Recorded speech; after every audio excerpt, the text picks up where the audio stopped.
Turn it on record and minimize this.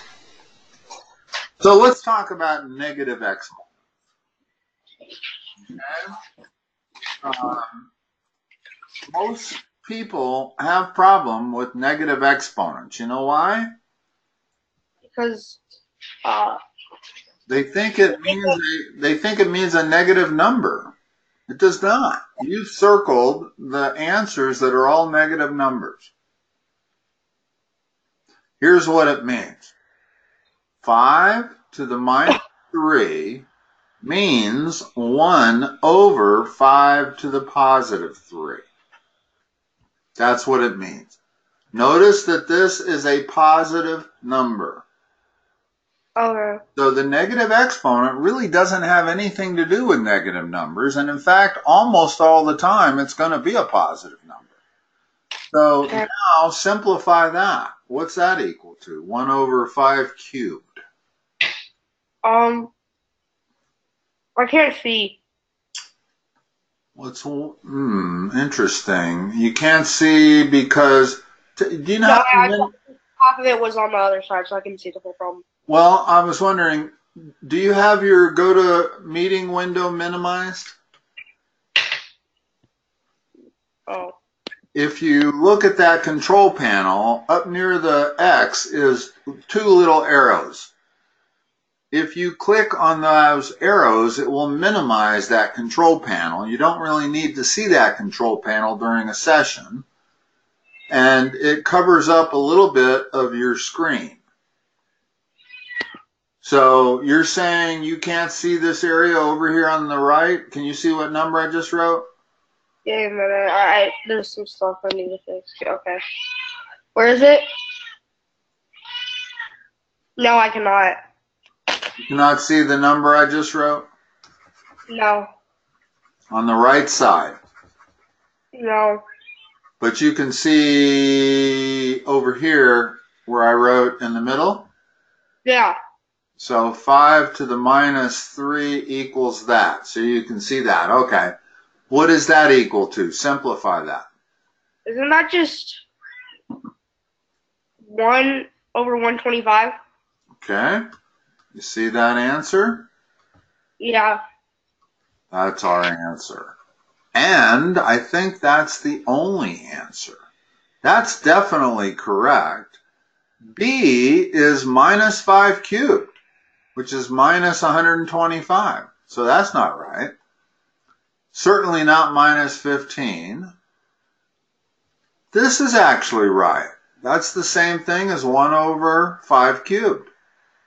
Notice that we cube a fraction. In other words, when I take 1/5 and I cube the whole thing, it's the same as cubing the top and cubing the bottom. Now, what's 1 cubed? What? Ooh. 1. Oh, yeah. So it's the same as 1 over 5 cubed. So that's definitely a correct answer also. E is not. There's a big difference between 1 over 125 and minus 125. So you have 2 correct answers here. A and D, both positive numbers. Yeah. All right. Let me scroll up here. I'm missing some information. There we go. I knew they had to give us something, because how many times greater is the radius of a basketball than the radius of a marble? This is the one I had a hard time trying to do. No, this is correct. Except you really ought to put R. You ought to use R. So here's what we really should write. Okay? When they say how many times greater, that means division. So we got the radius of the basketball divided by the radius of the marble. Okay. That'll give us how much bigger the basketball is than the marble. So if I put that into numbers, I'll do it over here on the left. 1.25 times 10 to the 1 divided by 6 times 10 to the minus 1. Now, this is a little tricky. If we do this very straightforward, the easiest way, I think, to do this is to go ahead and do that. Got your calculator, do that. What is that? Always have a calculator when we're going to... Yeah, I know, I have one, but, I had to write that down. Okay. 1.25 divided by 6. What is that number? Where is it? Oh, here it is. Not the whole thing, just 1.25 divided by 6. 0.208. Like that? Yeah. I don't see any need to write the 0 to the left of the decimal point. I know that they always do, but I've never seen a need for it. I don't intend to start doing it now. Do I need to put, there's like 4 3s. Huh? Okay. There's a 4 3 after that? Well, no, there's 5 3s. Hold on. Let's go back. Tell me what... 0.2083333. Hold on. 0.2 what? 0.208 3 3 3 3 3. Is there a line above the last 3 like that? No. Okay. All right. That's fine. Now, we got to do this part of it also. So what is 10 to the 1 divided by 10 to the minus 1? Give me a minute, let me write that down. Have you learned your rules of exponents? I'm pretty sure yes. Okay, what you do is when you're dividing the same number, 10, and they have different exponents, subtract the exponents. So what do you get? The answer is 10. What is the exponent subtracted? What is 1 minus a negative 1? 1. Oh, 0, I think. Okay, 1 minus a negative 1. Negative positive 1? See, this is why you have to know this stuff. You can't really do any math if you don't know how to do that. Remember, we used to work on this? Yeah. Adding and subtracting positive and negative numbers. So, to do a subtraction problem, I turn it into an addition problem, and that forces me to change the sign of what is to come. So now it becomes 1 plus 1. What is it? 2. Okay, so it's times 10 to the 2. Okay, now that's okay. That's a number that is fine. It's just not in scientific notation. Now, I don't see anywhere where they say you have to put it in scientific notation. But the only difference in scientific notation is this number right here has to be between 1 and 10. So if I were to make that 2.083333, since I moved the decimal point 1 to the right, I'm going to take off one of these 10s. So it's 10 to the 1 now. And then that is simply 10.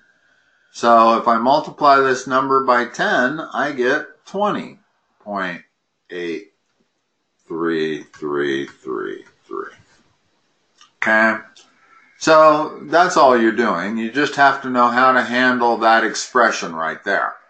In other words, Yeah. you know what the radius of the basketball is and the radius of the marble. You're dividing one by the other.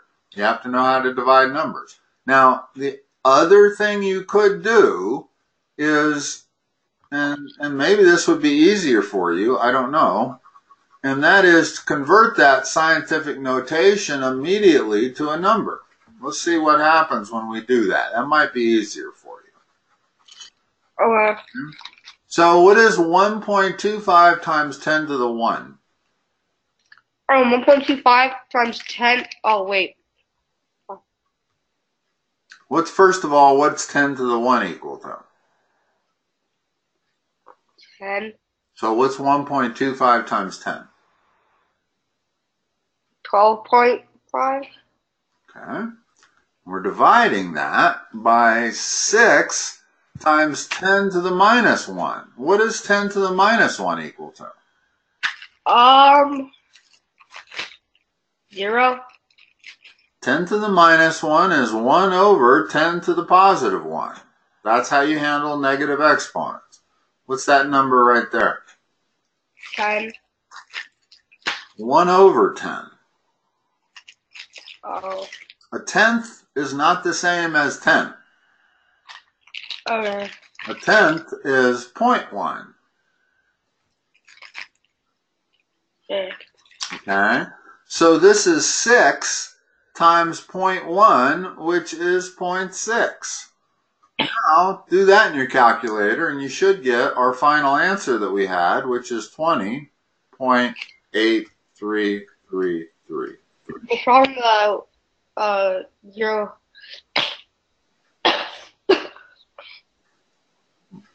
I'm sorry, what? Which problem was it? In other words, what's that number?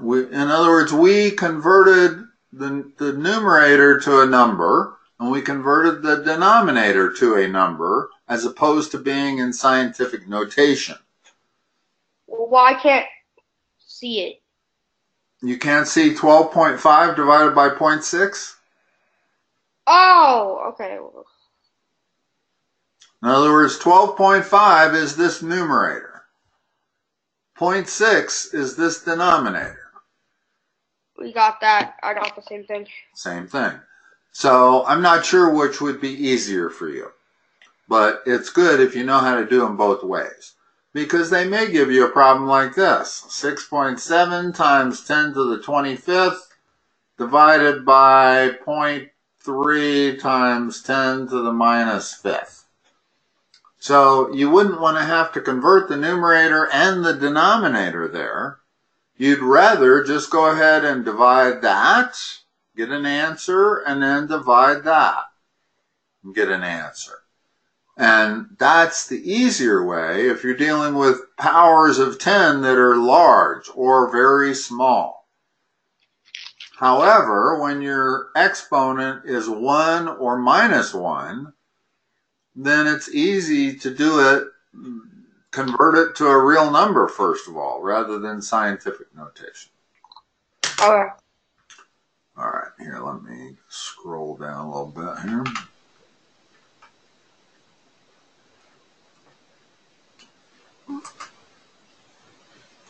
All right. Yeah, no, I wouldn't have had to ask the question of have you had your exponents, because this is clear that you have. So what is that equal to? 5 over, what is it? 5 over 4? It's 5 to the 4th power. Power, yeah. In other words, we're dividing the same number, number 5, and the numerator is to the 8th, and the denominator is to the 4th. So we're dividing the same base, which means our answer is going to be that base, and we're going to just subtract the exponent. When you subtract the exponent, you get 4. So it's real simple, 5 to the 4th. Okay? All right, B is a little different. What do we need to do with B, first of all? Well, the base is 2x. No, the base isn't 2x. The base in the denominator is x. The base in the numerator is 2x. So what do you say we solve that first? By adding or subtracting? What this means is 2x times 2x times 2x times 2x times 2x. That's what it means. Do that multiplication, what do you get? Give me a minute. 2 to the 5th power is what?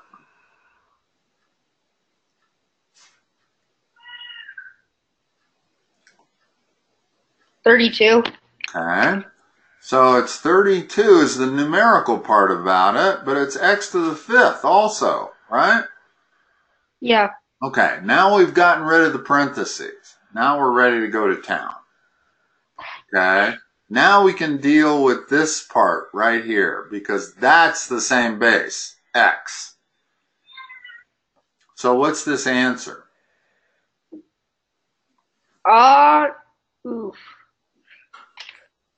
Oh. Sorry.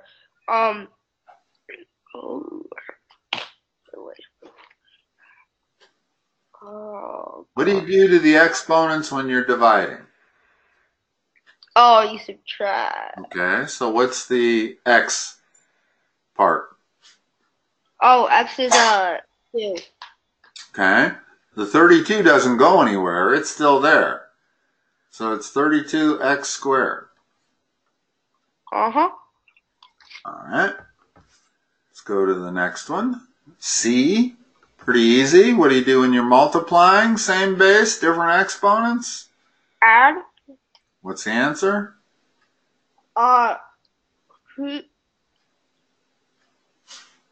C over 9. Or 8, sorry. It's not C over 8. That would be C over 8. C the power of 8. Okay. You got to get your terminology correct. That's one of the advantages of doing online tutoring is you actually learn how to verbalize stuff correctly. And knowing how to verbalize stuff correctly is the first step in understanding what you're doing. Okay, so D. This is relatively straightforward. Notice there's something very different about that expression and about that expression. What's the difference? One has A and one has a B, another one only has B. Well, that's not the difference. One has 2 bases, one has 1 base. No, the difference that I was seeing is that the 5 is squared in that one. Over here, the 2 is not cubed. In other words, that cube applies only to the B. As on the right side, the square applies to the 5, the A, and the B. So I say let's do that first. In other words, I can remove the first set of parentheses without changing anything. It's that. Okay? Now let's remove the second set of parentheses. I have to square everything. So what's 5 squared? 5 squared would be 10. 5 squared. Oh no, 25. Whoa, what am I doing? What's AB squared? In other words, what I'm doing is removing the parentheses, which means I have to square everything that was inside the parentheses. I've just squared the 5. What next? 2A. A to the 2 A squared, not 2A. What's the third term? B squared. All right. Now, I'm still doing some simplification. And the way I'm going to do it is I'm going to start with the number, and then I'm going to go to the next variable, then I'm going to go to the next variable until I'm out of variables. Okay? So what's the number part? Come here. There you go. So what's 2 times 25? 2 times 25 is If you have 2 quarters, how much money do you have? 50. Oh yeah. Wait, what am I doing? Yeah, it's 50. Next variable is a. How many a's do we have in sum here? 2. Well, we got an a squared. By how many? There's no other a's anywhere here.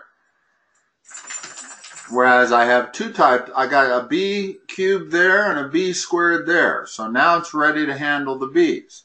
So what's the b? The total b. 5. Yeah, you add the exponents because we're multiplying the base. That is my final answer. And that's the way you do all of these type problems, is you whittle away at them. You take away the parentheses. You recognize that in this case, the 2 is not being cubed, but in this case, the 5 is being squared because of where it's located, inside the parentheses. Yeah. All right. So let's go on to the next one. Now, what happens, I used to call this double exponentiation. You can see why I called it that? Yeah. Not really. It's actually just exponentiation. Okay? So, when we are multiplying, we add the exponents, right? Yeah. When we are dividing, we subtract the exponents. What do we do when we are exponentiating?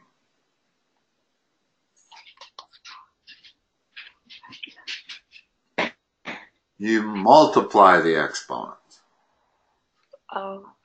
Notice what we're doing. We're always doing one level less than what the base is doing. Here the bases are being multiplied. We add the exponents. Addition is one level less than multiplication. When we are dividing, like here, we subtract, because subtraction is one level less than division. Well, what is one level less than exponentiation?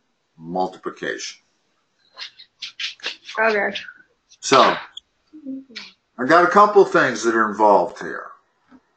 First of all, is that 3 that is inside the parentheses, is that being cubed? No. Yes. Okay, what's 3 cubed? 9. No, Nope. 6. Nope. 3 cubed means 3 times 3 times 3. When you take something to an exponent, that's what you're doing, is multiplying it by itself that many times. Oh, that's 27. Sorry. What is m squared cubed? What do we do to the exponents when we're doing exponentiation?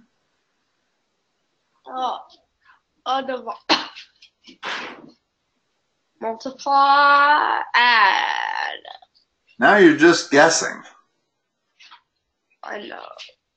Well, what I'd like you to do, Jackson, is try to remember that we do one level less to the exponents than what we're doing to that base. This base is being exponentiated. So we're going to multiply the exponents. Okay. M to the 6th. And that's the final answer. Okay? All right. We have time for one more. This one right here. Pretty easy one. Start with the number. What do you get? Well, you have to subtract. Well, why? No, start with the number. Don't start with the variable. Start with the number. Why is the base? Start with the number. You got a number and a variable in the numerator and a number and the same variable in the denominator. Do the number part first is what I'm saying. Always. What is 6 divided by 3?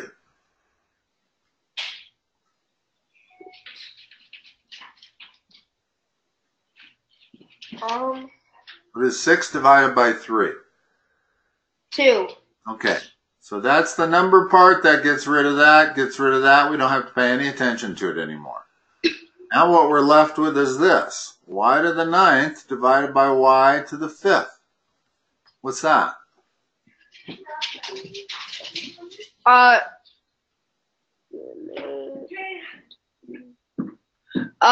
Well, that would be 4. Not 4. Y to the 4th. In other words, when you have the same base, that's part of your answer. It's y. The question is, what is the exponent? Now we subtract the exponents and you get that. So that's the answer to F. Okay? And I really meant it when I said start with the number. You always take care of the number first. And then you take care of the next variable. Then you take care of the next variable. Then you take care of the next variable until you're out of variables. Okay. Okay? Now, we're out of time. You know what? Your parents sent me a text that I never got until tonight I saw it. Asking me if I could work with your sister, Adeline? Are either your mom or your dad there? Can I talk to your mom, Desiree? Dad!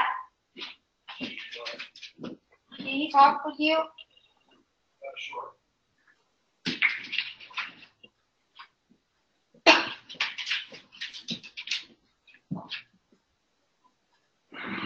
Hey there, this is Jackson's father. Yeah, hi. Yeah, this is Dave Cowan. I wanted to apologize. I just saw a text from, I don't know, your wife or you, asking if I could work with Adeline. The text was dated March 1st, and I just saw it tonight. I'm not quite sure what happened. Oh, yeah. I apologize for not responding before now. I just didn't see the text. No problem. Yeah, I think my wife generally is the one who sets up the schedule. Tell her I'd be happy to work with Adeline. Sure. Okay. She knows I'll have how her to schedule it online. Just have her use Adeline's name, and then I'll know. Yeah, that's fine. She goes ahead and schedules it if she wants to. Okay, thanks, David. Yeah, I'll have her reach out to you. Okay, and again, I apologize for not responding earlier. But no, that's okay. That's all right. Okay, have a good evening. Right. Talk to you later. Bye. Bye-bye. Jackson. Bye, Jackson. We're all done. All right, thank you. You're welcome. Bye-bye. Shut your computer down, son.